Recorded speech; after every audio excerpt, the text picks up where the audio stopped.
अल्लाह रब्बुल इज़्ज़त ने दुनिया की तमाम चीज़ों को किसी न किसी कानून से जोड़ा है। और दूसरी बात यह है कि तमाम चीज़ें अलग अलग कानून को फॉलो नहीं करती है, बल्कि उनके बीच में कुछ ना कुछ इंटरलिंकेज है। तो क्या लीनियर मोशन और एंगुलर मोशन के बीच में भी कोई लिंक है? तो बिल्कुल है। जैसे लीनियर मोशन के अंदर लीनियर डिस्प्लेसमेंट होता है, एंगुलर मोशन के अंदर एंगुलर डिस्प्लेसमेंट होता है। जैसे लीनियर मोशन के अंदर लीनियर वेलोसिटी होती है, उसी तरह एंगुलर मोशन में एंगुलर वेलोसिटी होती है। जिस तरह वहां पर लीनियर एक्सेलरेशन है, यहाँ पर एंगुलर एक्सेलरेशन है। जिस तरह यहाँ पर फोर्स है, उस तरह यहाँ पर टॉर्क है। जिस तरह यहाँ पर लीनियर मोमेंटम है, यहाँ पर एंगुलर मोमेंटम है। लेकिन एक चीज मोशन में बहुत ज्यादा इंपॉर्टेंट है, स्पेशली डायनामिक्स में, एंड दैट इज इनर्शिया। हमको ये पता है कि लीनियर मोशन के अंदर मास रोल प्ले करता है इनर्शिया का। तो क्या एंगुलर मोशन में भी मास ही इनर्शिया का रोल प्ले करेगा या कुछ और करेगा? तो चलिए देखते हैं। आज का हमारा लेक्चर इसी पर बेस्ड है। आज हम देखेंगे कि एंगुलर मोशन के अंदर इनर्शिया कौन होता है, क्या वो मास होता है या कोई और होता है। अस्सलाम वालेकुम वरहमतुल्लाह। तो वेलकम हमारे आज के लेक्चर में। आज हमको पढ़ना है moment of inertia as an analogous quantity to the mass. तो पहला सवाल ये आता है, व्हाट इज इनर्शिया? हमको डिस्प्लेसमेंट पता है, वेलोसिटी पता है, एक्सेलरेशन पता है, but what is inertia and why is it so important? तो अगर हम डिस्कस करें तमाम डायनामिक प्रॉपर्टीज की, जैसे कि फोर्स। फोर्स का फॉर्मूला बनता है mass into acceleration. Linear momentum का फॉर्मूला बनता है मास इंटू लीनियर वेलोसिटी। उसी तरह बाकी तमाम चीजों में जिसमें भी डायनामिक्स और फोर्स इन्वॉल्व होगा, वहां पे मास हमको नजर आने लगेगा। एनर्जीज में चाहे काइनेटिक एनर्जी हो, चाहे पोटेंशियल एनर्जी हो, वहां भी मास आता है। और ये मास यहाँ पर इनर्शिया है। तो पहले समझ लेते हैं what is inertia. Inertia means the physical quantity which opposes the change in state of motion of a body is called its inertia। एक ऐसी फिजिकल क्वांटिटी जो हमारे बॉडी के मोशन में आने का अपोज करेगा, या इन शॉर्ट उसके स्टेट के चेंज होने का अपोज करेगा। इसका मतलब क्या है? Let consider there is a vehicle which is at rest. एक व्हीकल थी जो रेस्ट में है, रुकी हुई है। तो यहाँ पे उसकी स्टेट ऑफ मोशन रेस्ट में हुई। अगर कोई उसको मोशन में लाना चाह रहा है, that means he want to change the state of motion from rest to uniform motion to accelerating motion, whatever it may be। वो बॉडी को रेस्ट से मोशन में लाना चाह रहा है, तो कौन सी ऐसी फिजिकल क्वांटिटी होंगी जो अपोज करेंगी? इसको जरा समझते हैं। मान लीजिए एक साइकिल है, एक ट्रक है, दोनों रेस्ट के अंदर है। तो हम क्या चाहते हैं कि साइकिल को भी मूव करें और ट्रक को भी मूव करें। लेकिन किस पर एफर्ट ज्यादा लगाना पड़ता है? साइकिल पर ज्यादा लगाना पड़ता है या ट्रक पर ज्यादा लगाना पड़ता है? ऑब्वियसली ट्रक पर ज्यादा एफर्ट लगाना पड़ता है, साइकिल पर उतना एफर्ट लगाना नहीं पड़ता। क्या डिफरेंस है दोनों में? क्या डिफरेंस है दोनों में? तो दोनों में डिफरेंस ये है कि साइकिल का मास कम है और ट्रक का मास ज्यादा है। इसका मतलब ये है कि अगर मास ज्यादा होगा तो बॉडी को रेस्ट से मोशन में लाना मुश्किल होगा। इन शॉर्ट उसकी स्टेट को स्टेट ऑफ रेस्ट से स्टेट ऑफ मोशन में कन्वर्ट करना मुश्किल होगा। मतलब यहाँ पे मास वो क्वांटिटी का रोल प्ले कर रही है जो स्टेट ऑफ मोशन को चेंज करने का अपोज कर रही है। इसी को और दूसरी तरीके से समझते हैं। मान लीजिए एक बाइसाइकिल है और एक ट्रक है। Both are moving towards me, दोनों मेरी तरफ बढ़ रहे हैं with the same speed 10 meters per second. Cycle भी मेरी तरफ 10 मीटर पर सेकंड से आ रही है, ट्रक भी मेरी तरफ 10 मीटर पर सेकंड से आ रहा है। मैं रोकने के लिए खड़ा हुआ तो साइकिल रुक जाएगी, और अगर ट्रक के सामने खड़े रहेंगे तो ट्रक के सामने खड़े होने पर तो फाफड़ बच जाएगा। क्या डिफरेंस है दोनों में? हालांकि दोनों की वेलोसिटी सेम थी, but the same person by using same effort can stop the bicycle easily, but he can't stop the truck. वो साइकिल को तो आसानी से सेम एफर्ट से रोक पा रहा है, लेकिन ट्रक को नहीं रोक पा रहा। मतलब ये है कि साइकिल मेरी तरफ आ रही थी, that means cycle is in the state of motion. वो स्टेट ऑफ मोशन में है। I want to make it in the state of rest. मैं उसको स्टेट ऑफ रेस्ट में लाना चाहता हूं, तो मैं उसकी स्टेट चेंज करना चाहता हूं। ट्रक भी वही है, ट्रक भी मोशन में था, मैं उसको रेस्ट में लाना चाहता हूं। In short I want to change the state of motion. मैं उसकी स्टेट ऑफ मोशन को बदलना चाहता हूं। तो साइकिल को तो आसानी से मैंने स्टेट ऑफ मोशन चेंज कर दी, लेकिन ट्रक का नहीं कर पाया। क्या डिफरेंस है दोनों में? तो डिफरेंस ये है, साइकिल का मास कम है, ट्रक का मास ज्यादा है। इसलिए ज्यादा मास होने पर वो अपनी स्टेट को आसानी से बदलने के लिए तैयार नहीं है, and that quantity which opposes the change in its state is called its inertia। वो क्वांटिटी जो स्टेट की चेंज होने का अपोज करे उसको हम इनर्शिया कहेंगे। तो लीनियर मोशन में मास रोल प्ले करता है इनर्शिया। इसलिए आप हर जगह मास देखेंगे। What is that mass actually? Actually mass is nothing but the inertia of linear motion. क्या एंगुलर मोशन में भी यही मास इनर्शिया का रोल प्ले करेगा? इसको समझने के लिए हम क्या करेंगे, एक बॉडी पर अलग अलग तरह से फोर्स अप्लाई करेंगे, मास सेम रखेंगे उनका, और देखेंगे क्या इफेक्ट सेम हो रहा है। अगर उनका इफेक्ट सेम है तो मतलब मास ही इनर्शिया का रोल प्ले कर रहा है, वरना नहीं। तो चलिए देखते हैं। एक एग्जांपल ले लेंगे डोर का। I want to open the door, let consider there is a door out here, ये हमारा डोर है, मान लो हम उसका टॉप व्यू देख रहे हैं, ये हिंज सपोर्ट है यहाँ पे, मतलब ये डोर इस तरह खुलने वाला है, इस तरह खुलेगा या तो इस तरह खुलेंगे, समझे ना? ठीक है, तो हमने क्या किया, इस डोर पर अलग अलग जगह पर फोर्स अप्लाई की, this is the first force, this is the second force and this one is the third force. ये तीन फोर्सेस हमने लगाए। I want to open the door, मैं इस डोर को ओपन करना चाहता हूं, I want to make the final position of the door like this. मैं ये डोर को जो इस तरह था, इसको इस तरह रोटेट करके यहां तक लाना चाहता हूं। आप बताएं कि इन तीनों में से कौन सी फोर्स ज्यादा इफेक्टिव होंगी? अगर हमने इन तीनों फोर्सेस को इक्वल मान लिया, यहां भी एफ फोर्स लग रही है, यहां भी एफ फोर्स लग रही है, यहां भी एफ फोर्स लग रही है, लेकिन कौन सी फोर्स ज्यादा टाइम तक लगाना पड़ेगा, इन शॉर्ट किसको एफर्ट ज्यादा देना पड़ेगा? क्या 3 पर? क्या मैं पॉइंट 3 पर यहां पर फोर्स अप्लाई करूंगा तो डोर खुल जाएगा? यहां पे हिंज सपोर्ट है, डोर ऐसे खुलने वाला है। तो आपने ऑब्जर्व किया होगा जैसे जैसे आप इस हिंज सपोर्ट से दूर मूव करते जाते हैं, जैसे जैसे आप हिंज सपोर्ट से जैसे जैसे दूर मूव करते जाते हैं, उतना रोटेटिंग इफेक्ट आसान होता जाता है। यही रीजन है कि डोर्स पर हैंडल, डोर खोलने बंद करने के लिए हैंडल बिल्कुल एंड पर लगा होता है, क्योंकि अगर आप यहां पर हैंडल लगा लेंगे ना, तो चाहे कितनी भी फोर्स लगा दो, door will not perform rotational motion, वो रोटेट नहीं होगा, वो एंगुलर डिस्प्लेसमेंट परफॉर्म नहीं करेगा। मतलब ये है कि यहां पर सबसे ज्यादा एफर्ट लगाना पड़ेगा, यहां पे पहले वाले थर्ड के कंपेयर में कम और फर्स्ट पे तो सबसे कम, इसकी यहां पे रोटेटिंग इफेक्ट सबसे आसान मिल रहा है। इसका मतलब ये है, अगर ये हमारा हिंज सपोर्ट है, that means this is the axis of rotation, यहां से हमारा ये एक्सिस ऑफ रोटेशन है और ये हमारा डोर इसके अराउंड ऐसे रोटेशनल मोशन परफॉर्म कर रहा है। क्या आप समझ रहे हैं इस बात को? मतलब this is the axis of rotation. तो बात ये पता चली कि सिर्फ फोर्स इंपॉर्टेंट नहीं है। जैसे लीनियर मोशन की बात करें, देयर इज अ मान लीजिए एक बॉक्स है, इस बॉक्स का वजन 10 किलोग्राम है, मैं यहां पर फोर्स अप्लाई करूं 10 न्यूटन की, या यहां अप्लाई करूं या यहां अप्लाई करूं, कहीं भी अप्लाई करूं, ये तीनों फोर्सेस का इफेक्ट सेम होगा। मान लो इस फोर्स की लगाने की वजह से 10 किलोग्राम का बॉक्स 10 मीटर मूव कर रहा है, मान लो ऐसे, तो चाहे फोर्स यहां लगाओ, चाहे यहां लगाओ, चाहे यहां लगाओ, इफेक्ट सेम होने वाला है। लेकिन रोटेशनल मोशन में ऐसा नहीं हुआ। रोटेशनल मोशन में 1 पर सबसे ज्यादा रोटेटिंग इफेक्ट मिला, सेकंड पर उससे कम रोटेटिंग इफेक्ट मिला, थर्ड पर सबसे कम रोटेटिंग इफेक्ट मिला। आप इसको अपने घर पर भी ट्राई कर सकते हैं। घर का दरवाजा हैंडल से पकड़कर खींचो, हैंडल के अलावा सेंटर से उसको पुश करने की या पुल करने की कोशिश करो, देखो कहां पर एफर्ट ज्यादा लग रहा है। तो you will feel that at the point 1 the effort is least, और पॉइंट 2 पर इससे ज्यादा, और पॉइंट 3 पर तो सबसे ज्यादा। और खास बात यह है, अगर आप हिंज सपोर्ट पर जहां पे एक्सिस ऑफ रोटेशन है वहां पर फोर्स अप्लाई करेंगे, तो no matter what is the magnitude of force, कितनी भी फोर्स आप अप्लाई कर लो, वो रोटेशनल मोशन परफॉर्म नहीं करेगा। आदमी लगाए, 2 आदमी, 3 आदमी, वो रोटेशनल मोशन नहीं कर रहा है। जैसे भी लाकर देगा, लगा देना, तो ये टूट कर आगे जाएगा, दरवाजा टूट कर आगे जाएगा, खुलेगा नहीं। मगर that means it will perform linear motion, not angular और रोटेशनल मोशन। तो पता चला कि जिस तरह लीनियर मोशन में सिर्फ फोर्स काफी थी, यहां पर फोर्स काफी नहीं है, बल्कि फोर्स का एक्सिस ऑफ रोटेशन से कितना डिस्टेंस है या फोर्स कहां पर अप्लाई की गई, दिस इज आल्सो इंपॉर्टेंट। तो यहां पे एक बात समझ आ रही है कि फोर्स के साथ साथ हमको एक और चीज की जरूरत है, that means distance from axis of rotation. ये वो दूसरी चीज है जिसकी हमको जरूरत है। तो ये दोनों मिलकर हमारे बॉडी के मोशन का अपोज कर रहे हैं, स्टेट ऑफ मोशन के चेंज का अपोज कर रहे हैं। तो थोड़ी थोड़ी बात ये समझ आ रही है कि यहां पर ना, यहां पर हमको फोर्स के साथ साथ डिस्टेंस भी देखना पड़ेगा, जो कि लीनियर मोशन में देखना नहीं पड़ा था। सिर्फ मैटर ये करता था कि भैया मास कितना है, फोर्स कहां पर अप्लाई करें ये मैटर नहीं करता था। तो इसको जरा समझने के लिए हम एक छोटी सी डेरिवेशन करेंगे, and that is the kinetic energy of rotating body.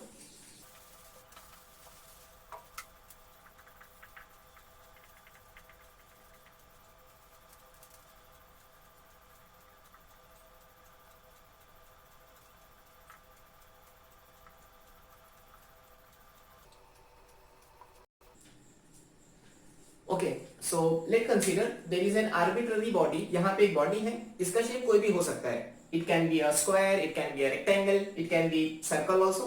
हम यहाँ पे कोई स्पेशल शेप कंसीडर नहीं कर रहे हैं, ताकि हम जो डेरिवेशन करें वो तमाम बॉडीज पर अप्लाई हो।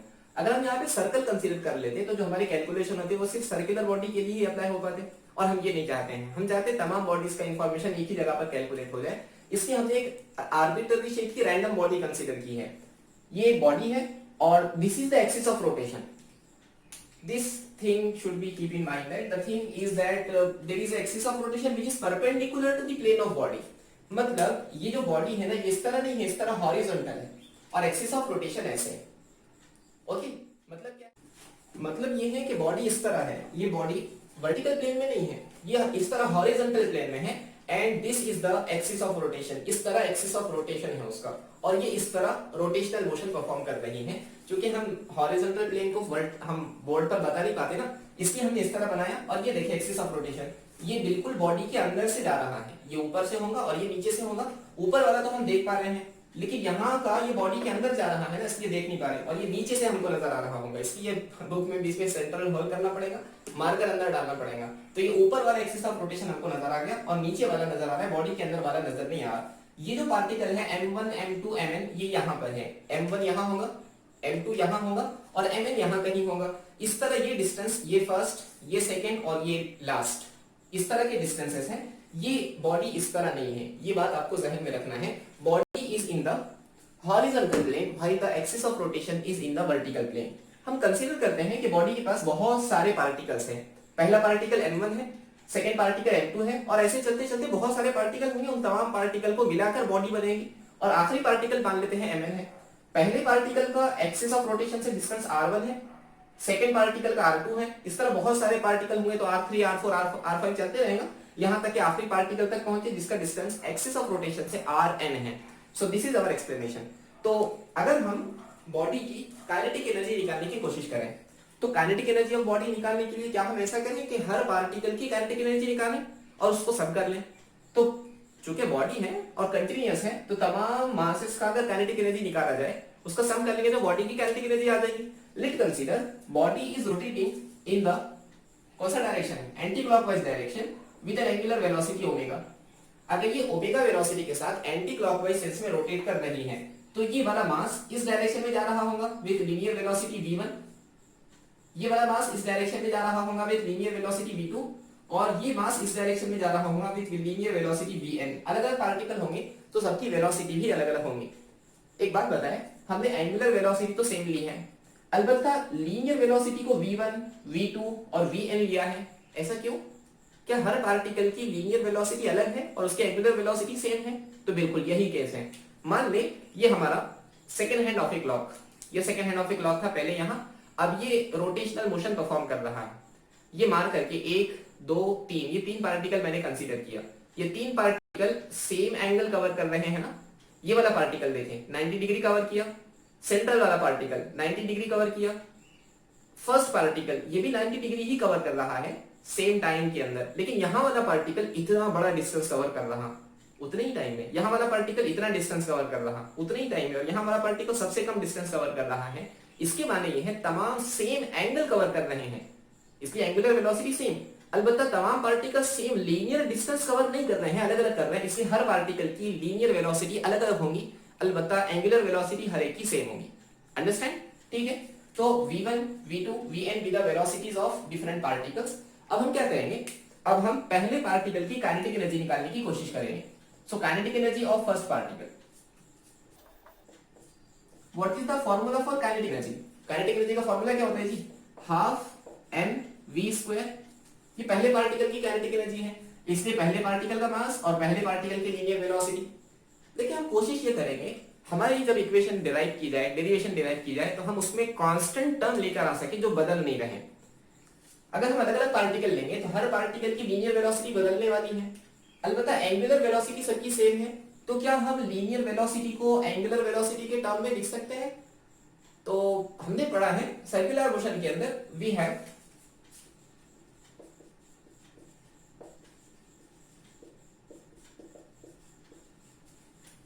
पहले पार्टिकल की वेलोसिटी के लिए r1 ओमेगा तो सबके लिए सेम है, इसको उठा के यहां रख लेते हैं. सो काइनेटिक एनर्जी क्या बन जाएगी? Kinetic energy of first particle equals to half m1 as it is. v1 की जगह क्या रख लो?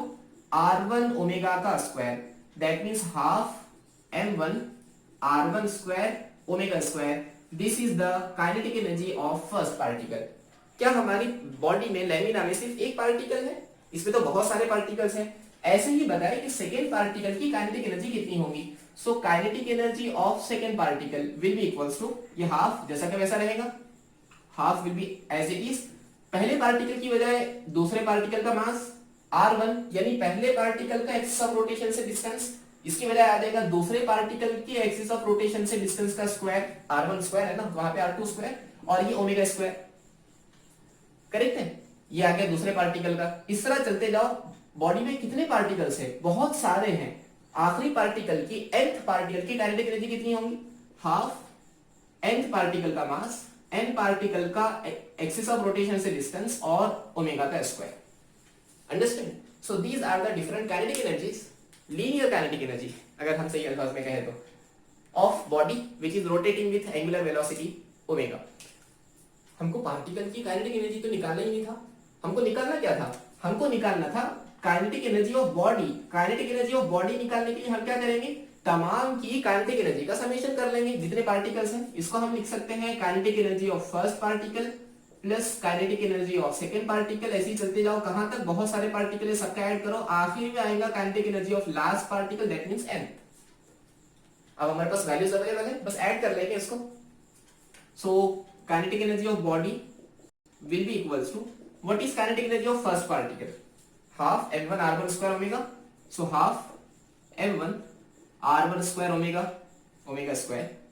सेकेंड पार्टिकल का कितना है, half m2 r2 square omega square. ऐसे ही चलते जाओ, कहां तक, आखिरी पार्टिकल तक, उसका है half mn rn square omega. कुछ कॉमन निकलेगा यहां से, देखिए हर जगह पर शायद कुछ कॉमन है, हाफ हाफ हाफ पूरे इक्वेशंस में कॉमन है, इसलिए हम हाफ कॉमन ले लेंगे। Omega square omega square omega square हर जगह कांस्टेंट है, इसलिए हम ओमेगा स्क्वायर को बाहर ले लेंगे। अंदर क्या बचा, यहां बचा है m1 r1 स्क्वायर, या ओमेगा स्क्वायर तो चला गया कॉमन बाहर, हाफ बाहर आ गया, ओमेगा स्क्वायर बाहर आ गया, that means m2 r2 square. चलते जाओ कहां तक, आखिरी पार्टिकल तक जिसका मास है mn rn स्क्वायर। ये टर्म बचे, देखिए m1 m2 mn ये चलते रह रहे हैं, और बीच में समेशन है r1 स्क्वायर उसका स्क्वायर, r2 का स्क्वायर, rn का स्क्वायर। इसका मतलब हम ये पूरे लंबे टर्म को समेशन के फॉर्म में इस तरह लिख सकते हैं, समेशन ऑफ, किसका summation, mass into distance square, और यहाँ पे वेरिएबल i लिख लेंगे, और i की वैल्यू कितनी है, i की वैल्यू 1 से n तक है। अब समेशन करते जाओ, mi r स्क्वायर। ये जो टर्म है, इस टर्म को हम कंसीडर कर रहे हैं कि that is i। So half, ये पूरे टर्म को लिखेंगे i into omega square, this is the kinetic energy of body. Here summation of mi I equals to 1 to n, mi ri square is equals to I, and this term is called moment of inertia। ये कैसे होता है, चलिए थोड़ा सा इसको देख लेते हैं। अगर हम आपसे पूछें कि what is the kinetic energy of linear motion, तो मैं ये बॉडी रख कर लेता हूं। मैं आपसे पूछूं what is the kinetic energy of linear motion, तो आप कहेंगे kinetic energy of linear body is equals to half mass into velocity का स्क्वायर। हम लीनियर काइनेटिक एनर्जी की बात कर रहे हैं, तो आप वहां पे लीनियर वेलोसिटी रखेंगे। और वही हमने अभी निकाली कि kinetic energy of rotating body, kinetic energy of rotating body कितनी है, हाफ आई ओमेगा स्क्वायर। अब जरा ध्यान दे, हमने ये देखा है कि बॉडी पर अगर हम same quantity of energy supply करें, तो वो जितना लीनियर मोशन परफॉर्म करती है, जितनी लीनियर काइनेटिक एनर्जी प्रोड्यूस करती है, उतनी ही रोटेशनल काइनेटिक एनर्जी भी प्रोड्यूस करती है, that means both kinetic energies are equal. अब दूसरी बात ये है, यहां पर हाफ है, यहां पर हाफ है, ये दोनों काइनेटिक एनर्जी तो सेम है।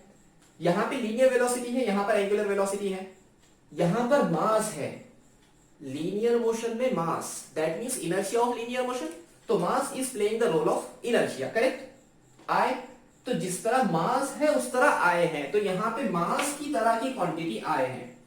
और what is I, I means summation of I equals to 1 to n mi ri square. ये जो आई है ना, वो यहां पर m का रोल प्ले कर रहा है। And what is the role of mass, mass means the inertia of linear motion, तो यहां पे आई है वो जो एंगुलर मोशन की इनर्शिया का रोल प्ले कर रहा है। एंड व्हाट इज आई, जैसा हमने देखा था टॉर्क के केस में, वहां पे हम देखो फोर्स अप्लाई कर रहे थे डिफरेंट पॉइंट से, तो हमको समझ आया था कि सिर्फ फोर्स इंपॉर्टेंट नहीं है, सिर्फ मास इंपॉर्टेंट नहीं है बॉडी का, बल्कि मास कहां पर है वो भी इंपॉर्टेंट है। सिर्फ फोर्स इंपॉर्टेंट नहीं है, फोर्स कितने डिस्टेंस पर अप्लाई की जा रही है, दैट इज ऑल्सो इंपॉर्टेंट। ये यहां पर आ चुका है। So this is the inertia of rotational motion. So what is inertia of rotational motion, mass of the body, mass of the all particles of the body square of distance of the particles from axis of rotation, उन तमाम का स्क्वायर कर लो, that will be the resultant inertia और rotational inertia of the body. तो हमने यहां पर डिराइव किया कि रोटेशनल मोशन में इनर्शिया क्या होता है। What is the inertia of rotational motion? I is the inertia of rotational motion, and what is the formula for I? Summation of I equals to 1 to n mi r I square. So this is the formula for moment of inertia. अगर वो आपको moment of inertia की definition पूछता है तो क्या लिखेंगे?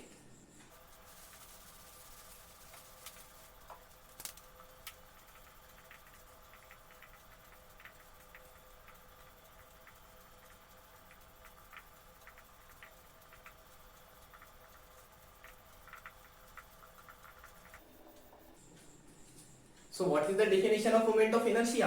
Moment of inertia of a rotating body is defined as the sum of, सम करना है, किसका सम करना है जी? सम ऑफ प्रोडक्ट ऑफ, मतलब यहां पे दो क्वांटिटीज है जो मल्टीप्लीकेशन में है। Okay, sum of product of masses of different particles, तो पहले पार्टिकल का मास, दूसरे पार्टिकल का मास, चलते जाओ आखिरी पार्टिकल का मास, और उसको मल्टीप्लाई किसके साथ करना है? And square of the distance from the axis of rotation. तो पहले पार्टिकल के एक्सिस ऑफ रोटेशन से डिस्टेंस है स्क्वायर, r2 स्क्वायर, चलते जाओ कहां तक? rn square.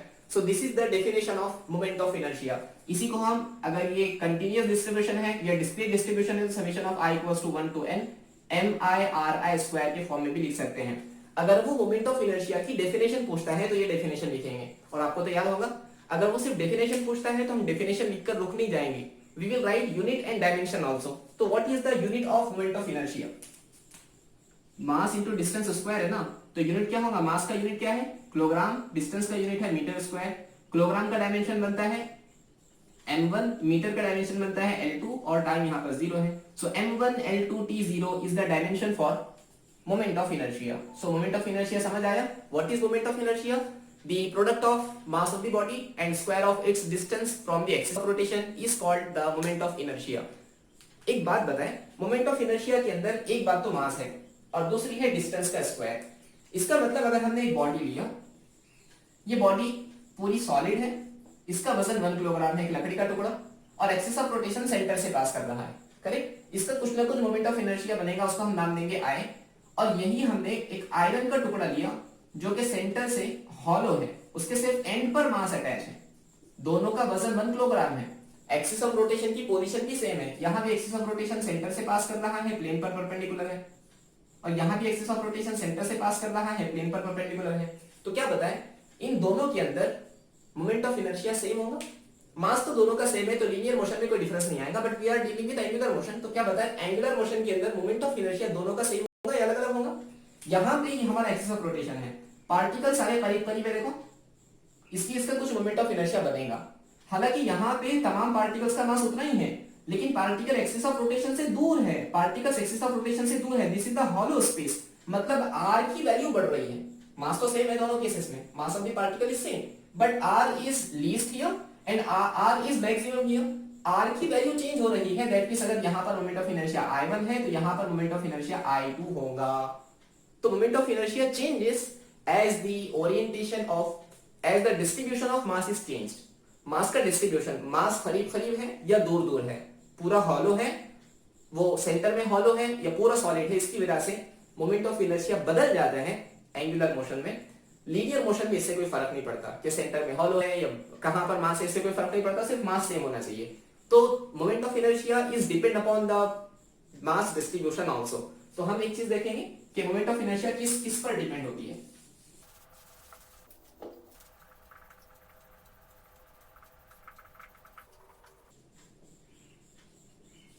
तो एक बात तो समझ आ गई कि मास का डिस्ट्रीब्यूशन बदल जाए तो मोमेंट ऑफ इनर्शिया बदल जाता है।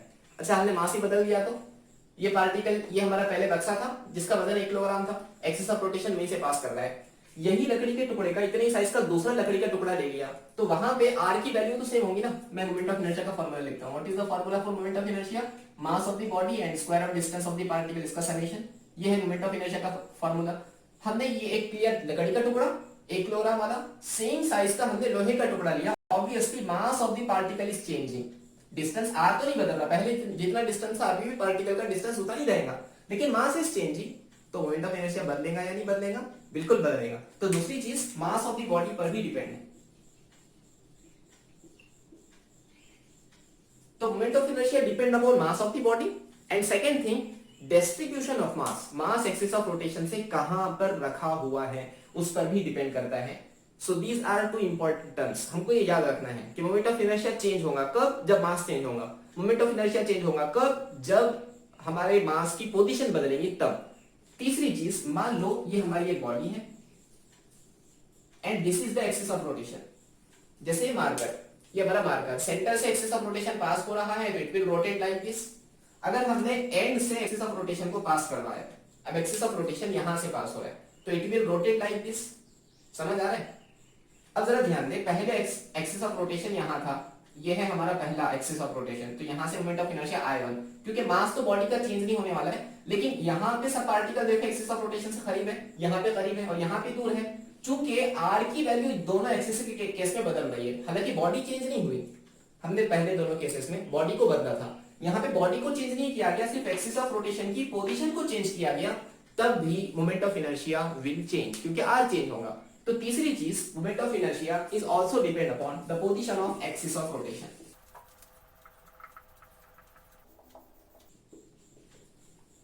So these are three very important terms. Moment of inertia depend करता है mass of the body पर, distribution of mass पर, and third thing the axis of rotation. Axis of rotation से भी moment of inertia बदल सकता है। ये हमारे लिए बहुत हेक्टिक हो गया। मास के केस में आसान था, मास कहीं भी रहो, लीनियर मोशन पे कोई फर्क नहीं पड़ता था, उसमें एक्सिस का तो सवाल ही नहीं था। लेकिन यहाँ पे ये तीनों चीजें इंपॉर्टेंट है। हमने ये जो अभी तक का डिस्कशन किया, that discussion is related to the ऐसी बॉडी जिसके अंदर मासेस डिस्क्रीट रखे हुए हैं, मतलब अलग अलग अलग अलग रखे, हमने सबको ऐड कर लिया।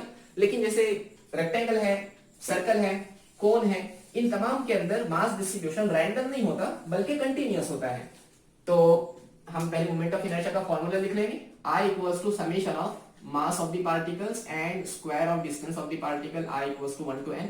अगर वो कंटिन्यूअस डिस्ट्रीब्यूशन वाला है तो हम यहाँ पे समेशन को इंटीग्रेशन से रिप्लेस कर सकते हैं।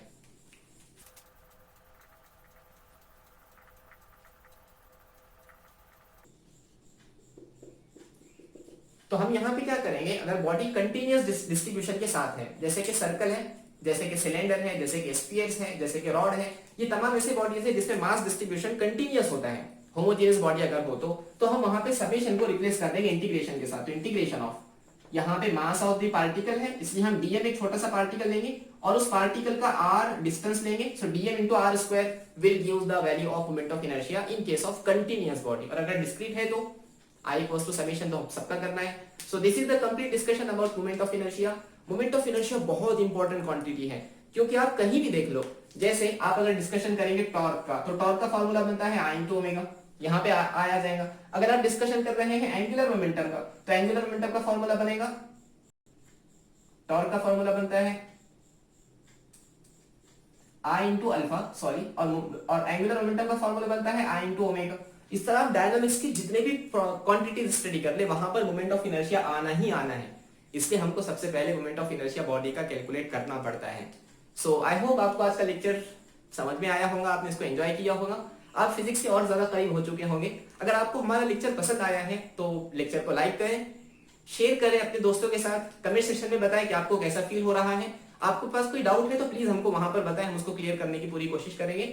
हमसे जुड़े रहने के लिए हमारे चैनल को सब्सक्राइब भी करें। हम इंशाल्लाह जल्दी मिलेंगे, तब तक के लिए फी अमानिल्लाह।